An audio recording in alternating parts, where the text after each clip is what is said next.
Good afternoon. Our speakers this afternoon, of course, need no introduction. Let me just say a few words anyway. We live in a time of rising expectations, and we physicists, I think, are no exception to what is going on in the rest of the world. Our expectations are rising also. There's talk of a crisis in elementary particle physics. Nothing to do, technological unemployment. Where are we going to go? All those questions. Of course, the crisis, it's not really a crisis, is a reflection of the tremendous success that this field has had over the last decades. 46 years ago, the date we're celebrating, the date we're remembering, 46 years ago, it would have been inconceivable. It would have been inconceivable to imagine that we would have the understanding, the knowledge, and the of the subnuclear world that we now have. So it's hardly a crisis in that sense. It's a wonderful accomplishment. It's been reflected in a great deal in the talks that we've heard. Today we have 4 speakers, all of whom played major parts in achieving this success, in learning the things that we've learned over the last 25 years. It's an honor to have them with us. Looking at the titles, it seems to me the first 3 speakers are addressing the present, the past, and the future, and the last, Steve, is addressing all of the above. So we'll see. The first speaker is Professor Sam Ting, and his title is Muons, Electrons, and Gamma Rays. Sam.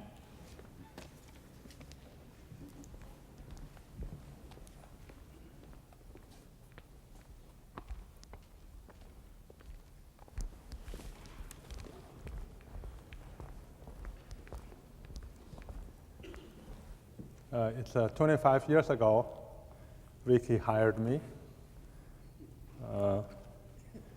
At that time, I had quite a few offers.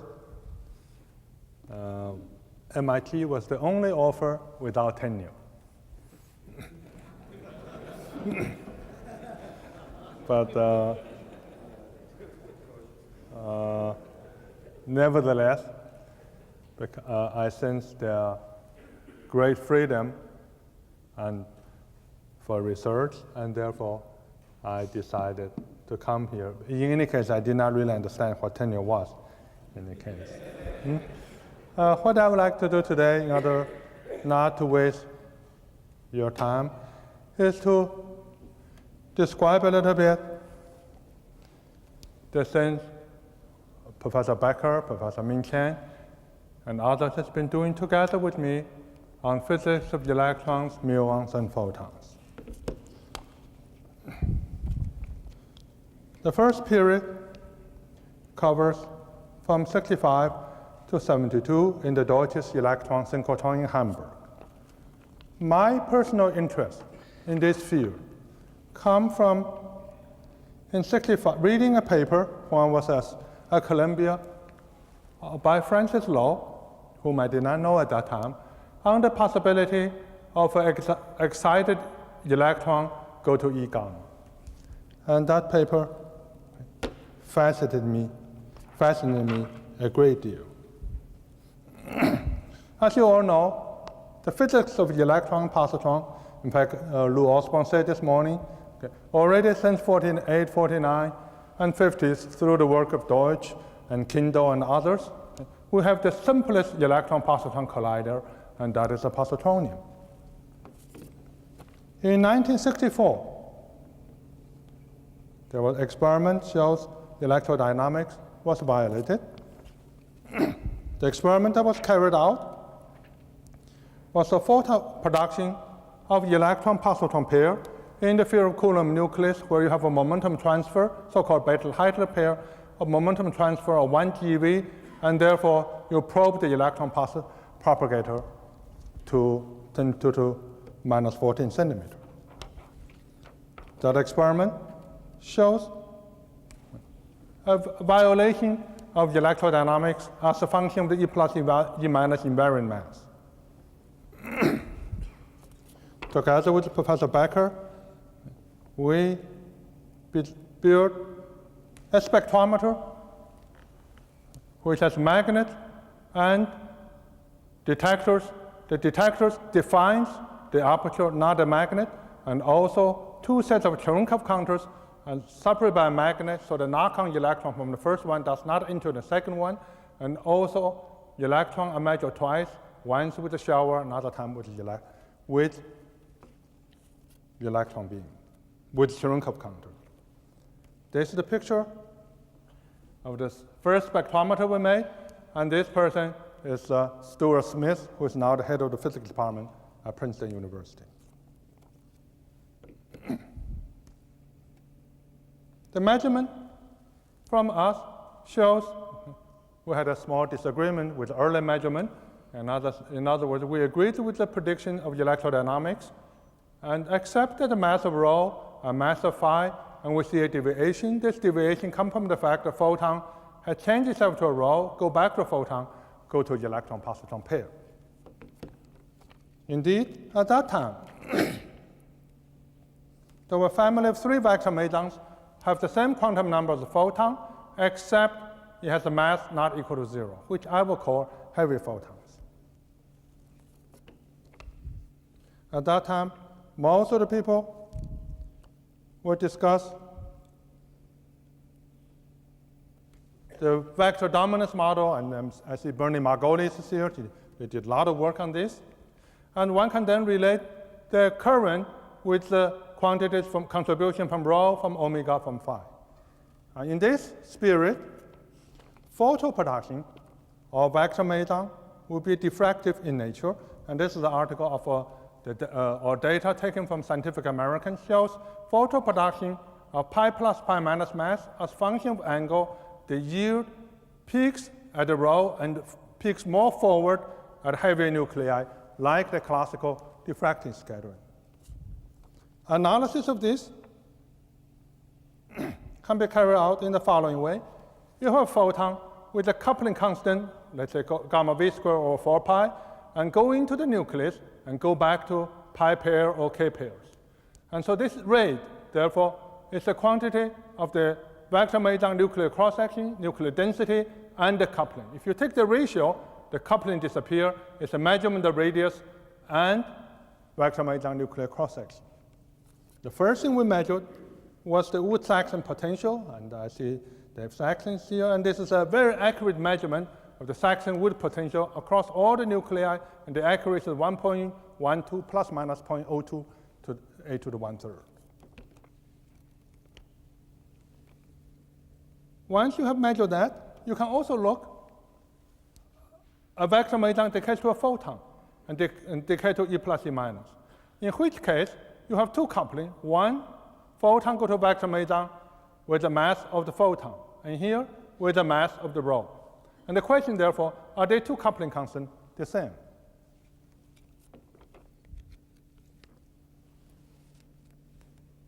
This is the measurement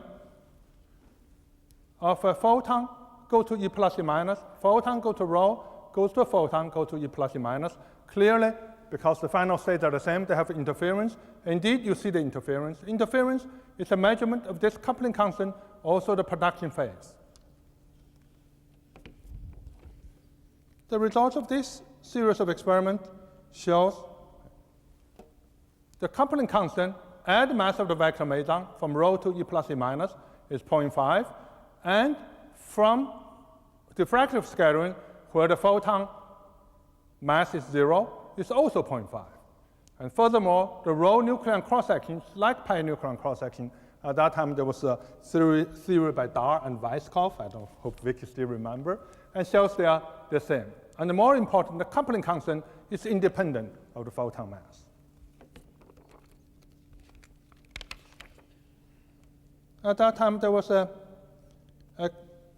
puzzle, and that is there were experiments at CEA and Cornell to look for a rho to electron, omega to electron, a diffraction pattern. And this pattern was looked for a long time, was never observed. It is difficult because the branching ratio is very small, and therefore you need a high rejection. And furthermore, the width of omega is only 10 MeV, therefore you need a very good spectrometer. And a new spectrometer was built, and from this,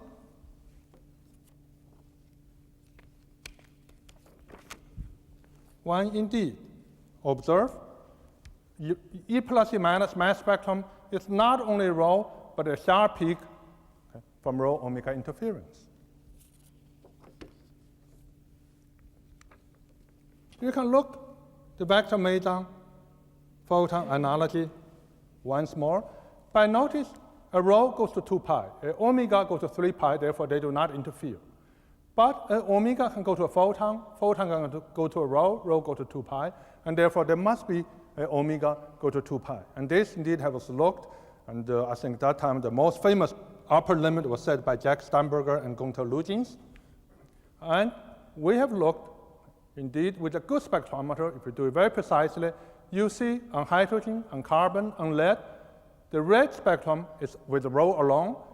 The points and the blue lines are rho omega interference to 2 pi. A difficult measurement was carried out on phi to electron pair because the rate was very low, and when obtained the phi coupling constant, and also phi nucleon cross-section agrees with the Quark model. This series of experiments can be summarized in the following way.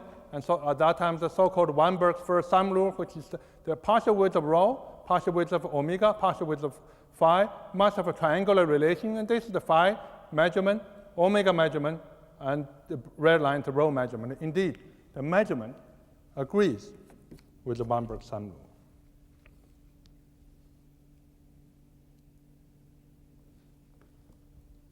So to summarize, the early data work shows the decay of vector meson confirmed SU3 theory. Electron radius is less than 10 to the minus 14 centimeter. And the question is, are there any more vector mesons at higher mass? I should mention, at that time, there were many young physicists working with us. Joseph Osberg, who is now the Associate Director at Argonne, Professor Minqian, Professor Becker with Busha, Professor Smith at Princeton, and so forth. And there's Sadozensky, Gary Sanders, and Salang Wu, and also Robert Marshall, who just received a distinguished chair at Manchester. It's also interesting to report that the early measurement eventually was confirmed by E plus E minus collider, and for a reason I never understood, the collider result was not better than the early measurement by Becker and Chang and others. Now we know photon and heavy photon are almost the same, and they do transform into each other. And we also learn how to use high intensity flux of 10 to the 11 gamma ray per second to obtain pi-pi rejection larger than 10 to the 8, and to have a mass resolution of 5 MeV. And then the question is, as I just said, why should be only 3 heavy photons and all has a mass of 1 GeV, and go to higher mass, and we went to Brookhaven. So let me now summarize the only 2 years I will ever work in the United States, namely at Brookhaven. At Brookhaven, life is somewhat difficult because when a proton and a beryllium, you produce many, many particles. The most difficult are the electron pair because the rate is 1 part in 10 to the 8. That means to obtain enough electron pair, you need 10 to the 12 protons. To have a pi-pi rejection 1%, you need a rejection 1 part in 10 to the 10. This is the design of the spectrometer. Looks all the same, but actually it's a very difficult spectrometer. This is looking from the top. You have 3 magnets, 2 Cherenkov counter, measures the electron, and these are the detectors measures the coordinate and measure shower. Bending is in the vertical plane, the horizontal coordinate measures theta. Bending is the vertical plane, and therefore the bending is, and theta and phi are decoupled from each other. So this is the spectrometer. Shows the magnets, Cherenkov counters, and position detectors.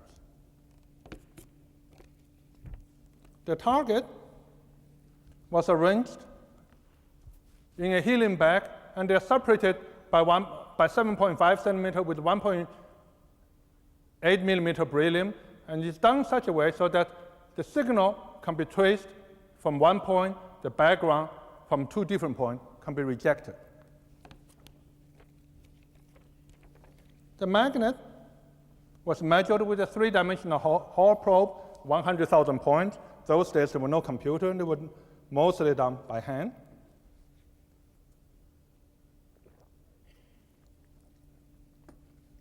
The detector is smaller than the magnet aperture, therefore the detector-defined acceptance is something we learn from Daisy. And the magnet bends the charged particle so that to an angle so that the detector is never exposed to the target, never in the field of neutron and photons. To have a rejection of 1 part in 10 to the 10 indeed is quite difficult. When you have a Cherenkov counter of a hadron go into a Cherenkov counter, knocks the electron forward, and therefore a pion will disappear, electron goes forward. To reduce knock-on, we use hydrogen gas at a smaller number of electrons, and we put two magnets so that the low energy electron does not enter the second Cherenkov counter. And this is a very nicely made Cherenkov counter with hydrogen, they're very thin on both sides, and including a mirror which is made at CERN workshop, 3 millimeter thick, and you can see 1, 2, 3 photoelectrons. Position-sensitive counter were made by Ulrich Becker. There are 10,000 wires.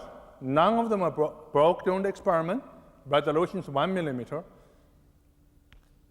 The three wires are 60 degrees apart, and therefore the sum is always a constant, and the rate is 20 megahertz, equivalent to 10 to the 36 luminosity. And they are designed such that they operate always at very low voltage because of high radiation. To have an electron, you must have an electron detector, you must have a calibration. To calibrate this, we generate artificially from proton on a target, at pi 0 go to photon, E plus, E minus, bend the E plus into a Cherenkov counter, let the E minus go into the main spectrometer. A coincidence enable you to calibrate your detector on an electron, artificial electron beam.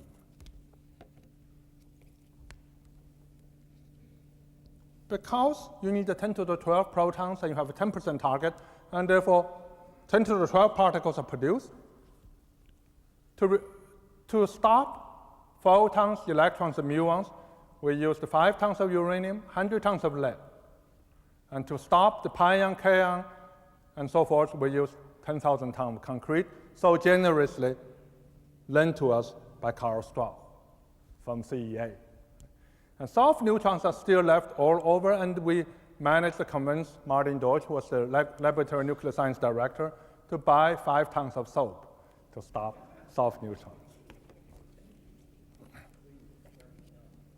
And this shows, if you can see it, and this shows where the location of the soap. In fact, it's during this experiment we began to know Martin Deutsch, and he really supported us and made an enormous effort to make this experiment possible. It takes a whole week to set up the detector because all the Cherenkov counters must be mapped to make sure they're 100% efficient. All the chamber area are mapped to make sure they're 100%. All counter efficiency and timing are checked. And pulse height on all shower counters are calibrated with artificial electron beam.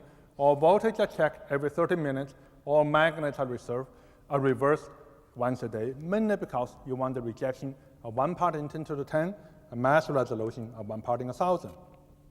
It was also during this time we began to know Hermann Fischbach, And since that was the first experiment, we are inside US, we have done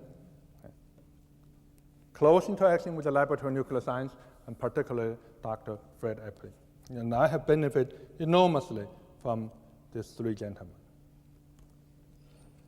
And so this is the result of this experiment, shows a proton on a beryllium as a function of E plus invariant mass indeed show a sharp peak, which we call the J particle. The physicists in this experiment, there's a Becker, Berger, with Bucha helped to make sure the proposal get approved, Minqian, Salang Wu, and then Jean-Jacques Aubert, who is now a professor in Marseille, Walter Toki, the student of Becker, is now a professor at Colorado. And there's a nice picture. And shows, there's a Salang Wu, there's my wife Susan, and there's a Jean-Jacques Aubert and Walter Toki. Very young at that time. After that, to look for higher mass particle, we did an experiment at CERN ISR, and essentially it was a proton correlation goes to a photon, goes to mu plus mu minus. You can look for new quark and look for QQ bar distributions. ISR is a new concept where one have rings of protons and protons collide, and therefore the center mass is equal to the laboratory. It's a new type of accelerator made possible through the personal strong push by Victor Weisskopf when he was Director General. Now this is the ISR experiment where you have a proton-proton collision. These are magnetized ion from the Carnot-Mellin cyclotron, and these are very large proportional chambers developed by Ulrich Becker. And this is the first time we will enter into very large solid angle devices. I guess you couldn't see it, but we have to really take the accelerator apart in order to install this detector. And also during this time, ever since that time, we have had a very pleasant collaboration with Karl Strauch and his group. And this is the installation of the experiment, and this shows Ulrich Becker, much younger then. And also this is the picture of Professor Minqian under the detector. And this is the large drift chamber developed by Ulrich Becker and really made the subsequent experiment possible. The process on collision is known as the Drell-Yan process. So the first result is to provide a very accurate check of PP interaction in the time-like region. And this is a direct comparison of scaling phenomena at s equal to 62, s equal to 44, and shows indeed the scaling phenomena is correct. But also, the second thing is to see the effect of gluons. The first effect one can see is the following. When you have a PP, one goes to a photon, goes to mu plus mu minus, the other goes to a gluon. As a function of energy, if there's a gluon emission as a function of energy, the transverse momentum of PT will increase. Indeed, this is the PT measured from us, and this is a measurement by Lederman group at the Fermi Lab, and shows it fits to the QCD prediction. The second QCD effect concerning multiplicity. If you look gluon emission, which is opposite to the mu pairs, and look at the transverse momentum of mu pairs, and in the opposite direction where the gluon energy increases because of balance of momentum, and the multiplicity increases. There were many young physicists working at ISR, Jim Branson, who is now a professor at University of California, François Vanucci in Paris 5, Soji Sugimoto in Kyoto, Roberto Battistone in Perugia, and Piero Spalantini now is a professor in Florence. After that, we face the question, where shall we go for the next experiment, going to Petra or PEP? I want to show this check, which I received from Victor Weisskopf, 1 over alpha.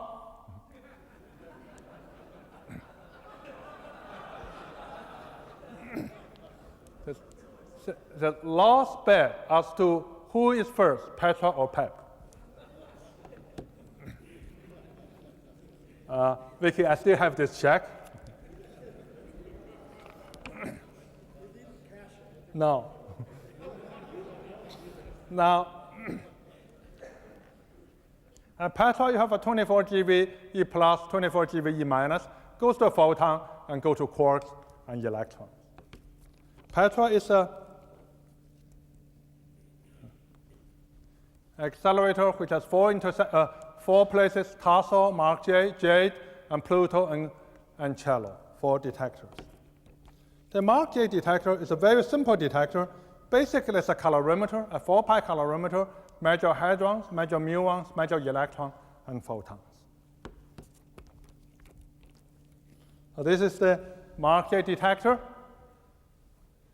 and shows the large chambers made by Becker and collaborators. And this is the energy resolution is about 25%, and covers about 95% of the total energy. During Mark J, we had the first group of Chinese ever sent to West, and I went to see Mr. Deng Xiaoping. He said, how about training some Chinese physicists for us? And I asked how many. He said, how about 100? And I had to explain to him, no, physicists are not soldiers. Okay, you have to select them. And so he selected 10. And now, okay, the new director of the Institute of High Energy Physics, and also the one in charge of the Peking detector. In fact, most of the active high energy physicists come from this team. Also, in 1981, Spain decided to rejoin high energy physics group and selected in a national way a group of physicists to start working with us. Juan Antonio Rubio now is in charge of the Tau Charm factory. Bernardo Adiva is a professor in San Diego. Martinez is a professor in Barcelona. And most of them in Spain, both of them have been returned to Spain and become very, very active there. One of the things we learned is measuring E plus E minus to mu mu and tau tau, check of QED in the time-like region. In the space-like region, it's E plus E minus, goes to E plus E minus, and it's 1 over S, and therefore you take out a propagator, a 30 GeV, 20 GeV, 10 GeV, shows a perfect agreement with QED, taking into account the radiator corrections, of course. From this, you see the radius of electron and mu and tau are less than 10 to the minus 14 centimeter. And one of the important things was done by Gregor Hurton and Harvey Newman. Harvey Newman was educated by Lou Osborne, as you have heard. Gregor Hurton and Ming Qian also work on this. And that was first reported by Harvey Newman in the Photon conference in Fermilab in August. And the basic idea is very simple. You have E plus E minus go to antiquark, quark, and gluon. Then eventually you see 3 lobes of jets. The 3 lobes of jet has no meaning, as you always will see that. The important thing is the rate must agree with QCD, and the shape must agree with QCD. There was a paper published rather rapidly, September 1979. And let me define. Okay. In the production plane, since the event has to be planar, you have a Q, gluon, Q bar, and follow the terminology of Howard Georgi. You project the momentum in this axis, which we call major, along the thrust axis we call thrust. In the production plane, the event must be circular, and you call minor. And therefore, major minus minor is a flatness. For two, okay, or oblateness. Oblateness is essentially the transverse momentum of the gluon. And therefore, it must be essentially 0 for a 2-jet event, because in which case, major equal to minor, the event will be circular. And based on 500 events, and you see the rate indeed agrees with QCD, and without QCD, just Quark model, no matter what you change the parameter, you're not going to fit this data.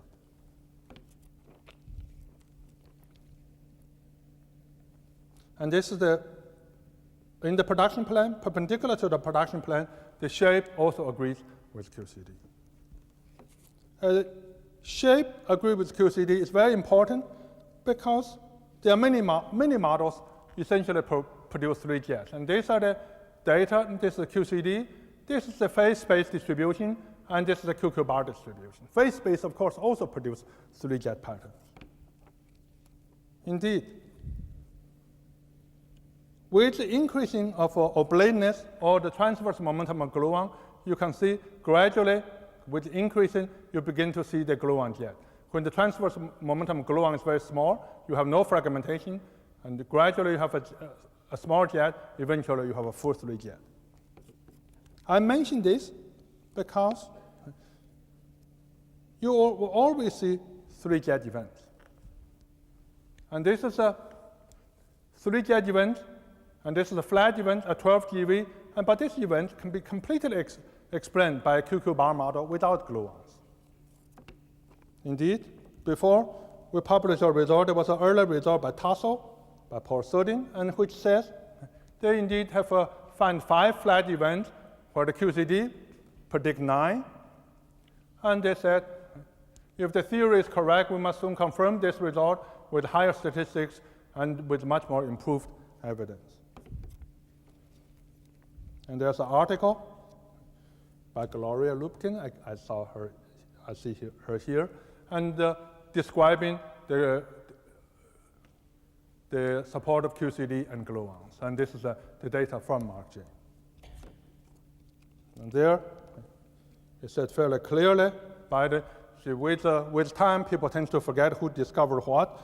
And fortunately, at that time, Mr. Sharper, who is the Director General, got hold of everybody together and agreed to say that Sharper told us that Mark J group was the first to report statistically significant evidence of the 3 jet pattern predicted by QCD. After some times, people tend to forget that. But today, of course, things are very different. With higher energy, these are the data Professor Becker reported this morning. With high energy, the jets are much more collimated, and you can see the jets become much narrower. A good experiment, in fact, also a very difficult one, was the electroweak effect from the existence of Z0. And because of the existence of Z0, the forward-backward asymmetry is a function of GA. At this energy, it's about -10%. If you define theta, it's mu minus with respect to E minus. If you want to look for a 10% effect, your systematic error has to be better than 1%. Because of that, the Mark J detector actually can be rotated both in phi direction and also in theta direction to cancel out the systematic effect. The experiment of E plus E minus to mu plus mu minus was the thesis of Jean-Pierre Revaux, who is here, and also Gregor Hurton.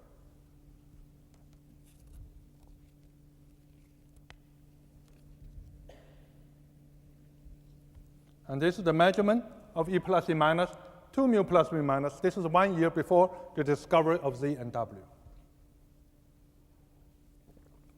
First, you have to make sure your detector has no asymmetry from cosmic ray, and also the low energy data must only be explained by QED, and then high energy cannot be explained by QED, and agrees with the model of Glaser, Weinberg, and so on. And that also was reported in Physics Today and shows the curve which I just presented to you.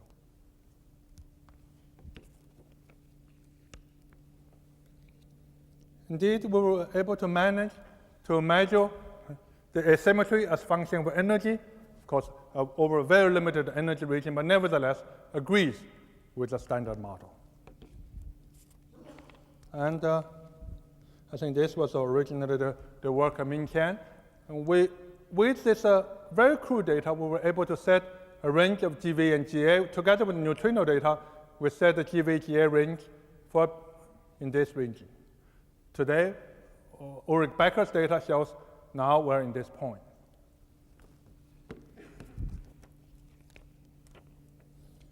Much work was carried out on the physics of gluons.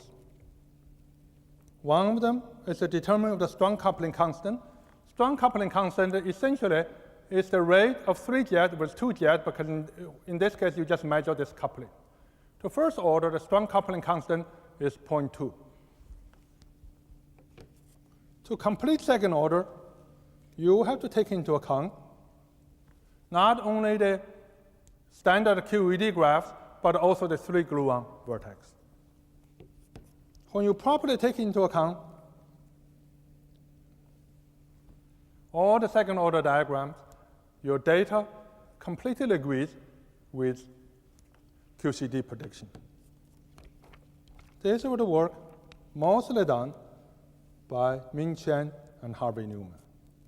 And this is really a very difficult work. Let me just give you a feeling what kind of systematic error that's involved.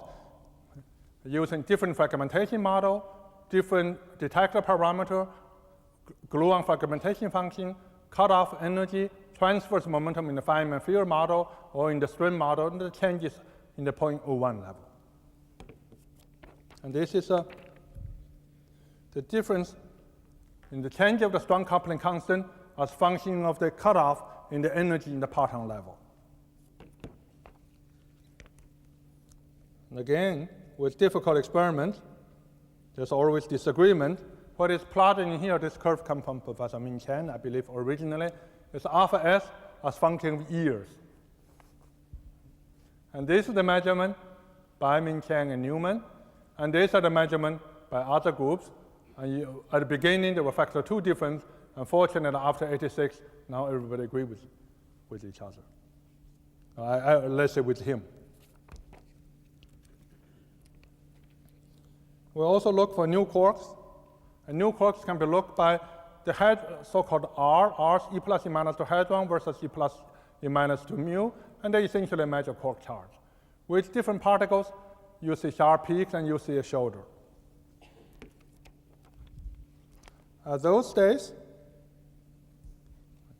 we know the first 3 quarks has a mass 1 GeV, fourth quark has a mass 3 GeV, fifth quark has a mass 9 GeV, and there was a paper by Glashow at that time, and says the sixth quark, when you take into account QCD, must be a 38 GeV. It's in the physical review letters. And this is our measurement of R. And so we have managed to go to 46 GeV, and you really see nothing at all. When you take into account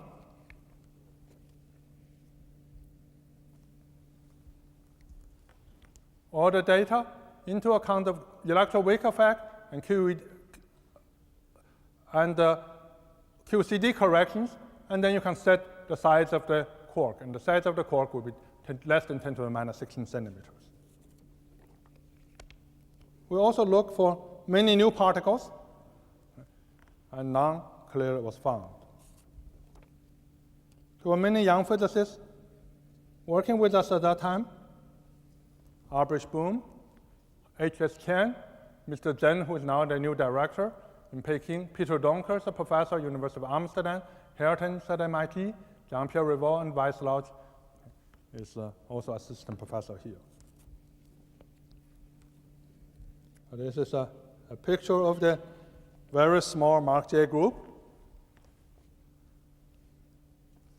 And there's Harvey Newman.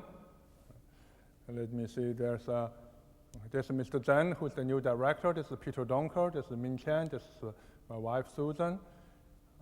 This is Ulrich Becker and Jean-Pierre Rivaux. Everybody was younger then. This morning, Ulrich Becker mentioned the effort at the lab at the 27 GeV E plus E minus collider. And there, we mentioned we have a L3 experiment. In L3, there are many, many physicists, somewhat unfortunate, so many people, not only from the United States, from Bulgaria, from China, France, Germany, Holland, Hungary, India, Italy, Korea, Russia, Spain, Switzerland, and Taiwan. There are about 120 physicists from 16 US institutions. And this, during one of the group meeting during the assembly of the experiment, and this is with 1/3 of the physicists. And I should mention, during this time, Robert Birchnow, who was the head of the department, and also at the beginning, Jerry Friedman, who was the director of the Laboratory of Nuclear Science, were most supportive to get this experiment underway. These are really very difficult things, and particularly Arthur Kerman, who really spent rather large amount of effort to support this experiment. And this is a picture of Arthur Kerman with Tom Cabot, and during one of the visit to L3 experiment. And 2 years ago, I think the MIT Corporation, the executive committee of the MIT Corporation, come to visit L3, and this is during one of the receptions. Experiments now have become rather large and somewhat complicated. For L3, for example, in the last 18 months, 60 papers are being written, being published by 150 physicists, and that means it's really no longer possible for a person to really understand everything in detail. Certainly not me. And Ulrich Becker mentioned some of the major results on number of neutrino species, on radius of leptons and quarks, on mass of Higgs, on Z parameter, on precision determining heavy quarks, measuring quark mixing, and measuring alpha S. And because this is a very precise detector, you can measure transaction matrix. You have many different ways to measure sine squared W, and all agree with each other. A model independent way measure number of neutrinos in the universe, lepton flavor violation, flavor independent of alpha S, E plus E minus go to Z plus eta. This has been a very difficult thing because in the past, nobody's data has agreed with the Monte Carlo or with QCD, and it's the first time we managed to see there's really it's an experimental effect that previous results do not agree with QCD. We obtained a branching ratio and also studied hard photon emission, J production, and the mass of excited electron now is larger than 122 GeV. Mr. Becker also mentioned, very soon we'll go to lab 200. One of the first things we can see, look for will be Higgs. Indeed, we have now a very large effort to ask lab to go as high energy as one can. If you go to 120 GeV, you can set the mass of Higgs already to 100. If the machine is 220 GeV, you can set the mass of Higgs to 120 GeV. The second thing is a very precise test of the electron weak theory by comparing sine squared W from 100 and lab 200. Lab 100 with a few 10 to the 6 or 10 to the 7 events, you can measure the mass of the Z to 15 MeV. Measure the parameters, various parameters enable you to determine sine squared W to plus minus 0.0005. At lab 200, measure E plus E minus to W pair, but measure the mass of W to 50 MeV. Since sine squared W is 1 minus MW divided by MZ, you determine sine squared W to 0.0003. This number must agree with this number. The third thing is gauge cancellation, which Ulrich Becker also mentioned, and that is the three diagrams must cancel each other so the cross-section is constant. And that is most sensitively measured by measure the forward-backward asymmetry. And then particularly, if there's no triple boson coupling, the rate in the backward region will be vastly increased. So, since we come to MIT, first thing we have done is to measure photon to electron pair, test QED to the define the radius 10 to the minus 14, measure rho omega phi to E plus E minus, check SU3. There, this spectrometer has a mass resolution 1%, hadron rejection 1.10 to the A, luminosity is about 10 to the 35. Measurement was always done twice, once with momentum, another time with shower. At Brookhaven, the detector has mass resolution 1 part in 1,000. The rejection is 1 part in 10 to the 10. The luminosity is 10 to the 36. Again, we develop high-rate chamber by duplicate the measurement to obtain the high rate. The ISR is the first time we enter into 2-pi detector with a very good rejection and developed large area chambers. At Petra, and that's the time, we developed a 4-pi detector for discovery of gluon and E plus E minus to mu plus mu minus. We set the radius 10 to the minus 16. Now, we check electroweak theory to 1%, do the BB bar mixing, set the mass of Higgs. We have a 4-pi detector, measure E mu gamma to 1%. For the future, as Gregor Hurton had mentioned, we will stay till 94 or 95, a lab 100 to few 10 to the 6 to 10 to the 7, for 3 to 4 years, maybe 5 to W pair, at which time there are basically quite a few choices. One choice, no LHC, in which case the machine will go to 36 bunch and 36 bunch, both at W and Z, and with a luminosity larger than 10 to the 36. Another possibility, in fact, indeed may readily happen if a new discovery comes in HERA, and to do EP. Another is the phase 1, phase 2 of lab, which Gregor Hurton mentioned. Let me just make a comment of EP.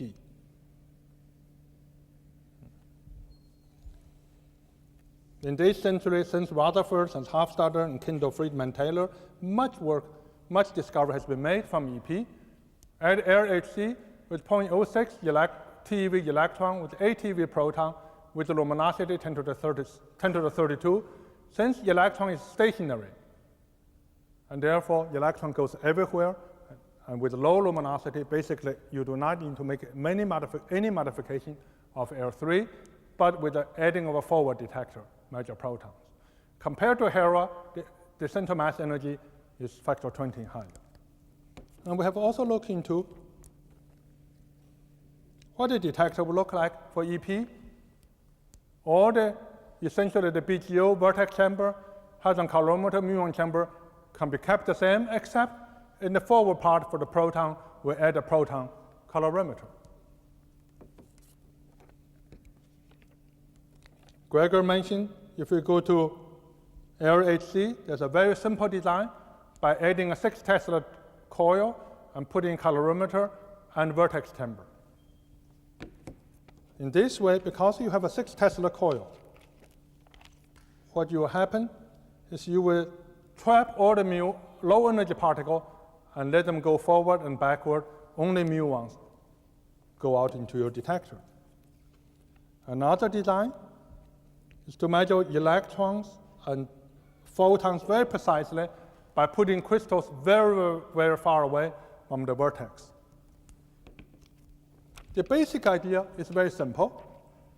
At a distance of 3 meters, at 25 GeV pi 0, go to 2 gamma. The 2 gamma will be in 2 different crystals, and therefore you can reject the pi 0.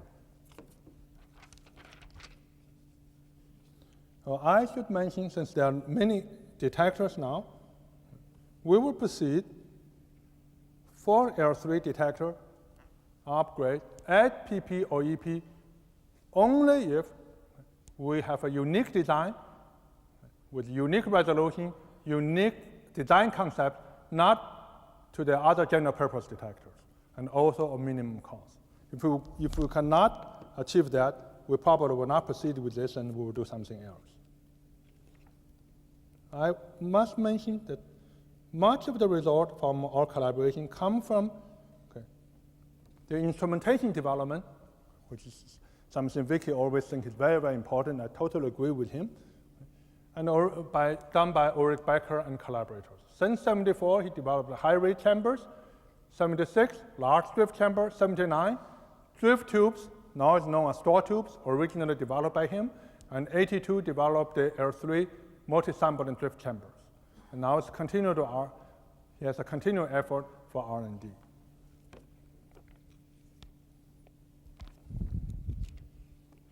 Now, finally, let me make a few small comments.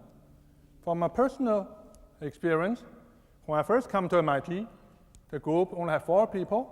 Now there's 600. In fact, when I first came to MIT, none of the research really was funded by DOE at all. And the funding, we were talking about 10 to the 4, now it's 10 to the 8. And the detectors gone from few coincidence to 500,000 channels. Indeed, if you look, the number of physicists collaborate with me, and since I come to MIT, really, unfortunately, has gone up so enormously. And not like population, no. Clearly, this cannot have been possible without the strong support of the Department of Energy, and Bill Wallermeyer, who is here, Bernie Hildebrand, Bill Hess, John O'Fallon, PK, and Enlil Reader. I have a nice picture of Bill Wallermeyer, PK Williams, had a conversation with my good friend Okun during one of the visits of L3, but unfortunately for us, after this visit, he decided to take $1 million out of our budget. It's probably because we served the wrong coffee. And I also want to take this opportunity to thank the MIT administration and also the Dean of Sciences, and as well as the MIT Physics Department, Vicky, Herman, Francis, Jerry Friedman, Bergno, Ernie Monitz, and also from Peter Demas to Arthur Kerman, also Fred Epling, and the staff of Laboratory of Nuclear Science, particularly most of the non-scientific staff, because for them, it's not for us who do things for fun. And L3 has become a very internationally visible thing, and this is the visit to L3 by the US Congress Committee on Science and Technology. This is the foreign international collaboration subcommittee. Anyway, they came with their own jet. Finally, let me mention, in 28 years, the most rewarding thing I had was to win $40. My first $10 was October 65. I bet with Leon Lederman on how long it take to complete the QED experiment. And second was August 74. Bet with $10 with Meryl Schwartz on J particle. And third was $20 from Vicky. Thank you very much.